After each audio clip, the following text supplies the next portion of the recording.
সবাই যদি মাঠেই চলে আসে তাহলে বাইরেটা কে দেখবে? আমি 5 বছর নওশাদ সিদ্দিকী এবং তার সহযোদ্ধা আপনারা সবাই আপনাদের চেষ্টায় বিধানসভা আসতে হয়তো এখন অনেকটা বাকি আছে, কিন্তু আজকের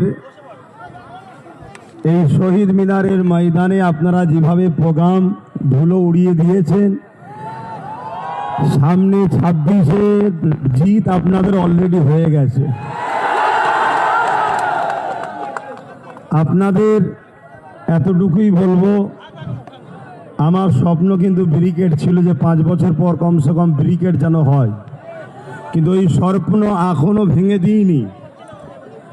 সেনাবাহিনী বন্ধুরা বলেছেন তিনাদের প্রোগ্রাম চলছে, নিশ্চয়ই মাইক বাঁধা আছে, দেখছেন 31শে মার্চ পর্যন্ত প্রোগ্রাম আছে।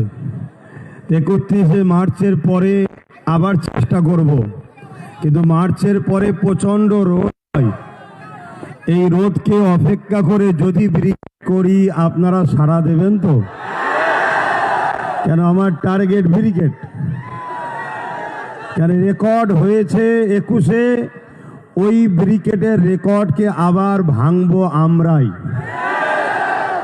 সেই চেষ্টায় আজকে গতকাল থেকে বারবার আমাকে বলেছিল, আমি বলেছিলাম আমি অবশ্যই কলকাতাতেই থাকবো, আশপাশেই থাকবো, পুরো প্রোগ্রামটাকে নজরে রাখবো।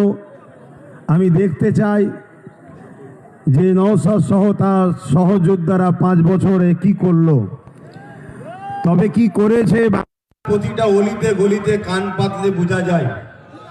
এই বাংলায় বর্তমান বিরোধী শক্তি যদি কেউ থাকে আজকের দিন পর্যন্ত, সেটা হলো আইএসএফ। মিডিয়াতে হয়তো অন্য কাউকে বিরোধী শক্তি বানানো হয়, কেন রাজ্য সরকার বলেছিলেন তো বিজেপিকে ফন্ডে নিয়ে এসে লড়বো, তাই বিজেপিকে বিরোধী হিসাবে দেখানো হয়, কিন্তু হাকিকাতে বিরোধী বিজেপি নয়। তাই এই সরকারের পতনের পরে যে গভর্নমেন্টটাই বাংলায় হবে সেই গভর্নমেন্টটার নাম হলো আইএসএফ। আপনারা যে শক্তিতে যে মজবুতে দাঁড়িয়ে আছেন, আমি এতটুকু বলতে পারি এই শক্তি এই মজবুতে আর একটু যদি বিশ্বাসের সাথে ঐক্যবদ্ধ হয়ে আর একটুখানি যদি চাপ বাড়াতে পারেন, তাহলে আগামী দিন কিন্তু আপনাদের হাতেই বাংলা আসছে। তো যাক, আমি আপনাদের এই প্রোগ্রাম দেখেছি, সবই খুব ভালো লেগেছে। আপনারা এভাবে এগিয়ে যান, আমার সর্বদিক দিয়ে সহযোগিতা দোয়া আপনাদের সাথে ছিল, আছে, থাকবে। আমরা ভারতীয়, ভিক্ষা নয়, অধিকার চাই। আমরা ভারতীয়, কোনো সংবিধান ছাড়া কোনো দাদা দিদির কথা মানি না। সংবিধানের কথা যে দাদা দিদি বলবে সেই দাদা দিদিকে মাথায় নিয়ে ঘুরবো, আর যে দাদা দিদি সংবিধানকে পাশে রেখে নিজেদের কথা শোনাতে চাইবে সেই দাদা দিদিকে সংবিধানের ডায়েরিতে এনে জেলের কারাগারে আমরা যুব সমাজই ভরব।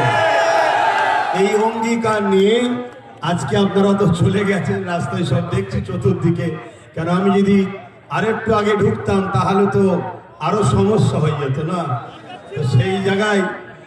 সেই জায়গায় যখন ভিড় কেটে গেছে, আমি আস্তে আস্তে বললাম এবারে চলো যে একটু কমসে কম, কেন গতবারে নওশাদ বলেছিল আমরা 2 ভাই এক জায়গায় হব, সেই কথাটারও তো সত্যতা প্রমাণ রাখতে হয়। না হয় জালিমরা কোনো খোঁজে পাবে না, কোনো ফল্ট না পেয়ে বললো কই তার ভাই এলো না, তো মানে কিছু যখন উপায় থাকেন এটা বলবে। এতটুকু জেনে রেখে দিও নওশাদের জন্য তার বড় ভাইয়ের জান আছে, ব্যাস। এবারে আমার আরো অনেক কাজ আছে, সেদিকটা দেখতে হয়, এদিকটা নওশাদ দেখছে তোমাদের সবাইকে নিয়ে, এবং তোমাদের সাথে নওশাদের সাথে আমি আছি, অবশ্যই পাশে আছি, তো সে আমি বিশ্বাস করি। তাই এই বিশ্বাসেই তো আজকে এত দূরে চলে আসলাম। তো যাক, সকলে কথা শোনো, আমি এইটুকু বলি, সংক্ষেপ করলাম। আমার শেষ আবার একটা কথা, আমরা ভারতীয়, সাদা চামড়া ব্রিটিশকে তাড়িয়েছি, এই ব্রিটিশদের দালাল কালো চামড়াগুলোকেও আমাদের তাড়াতে হবে।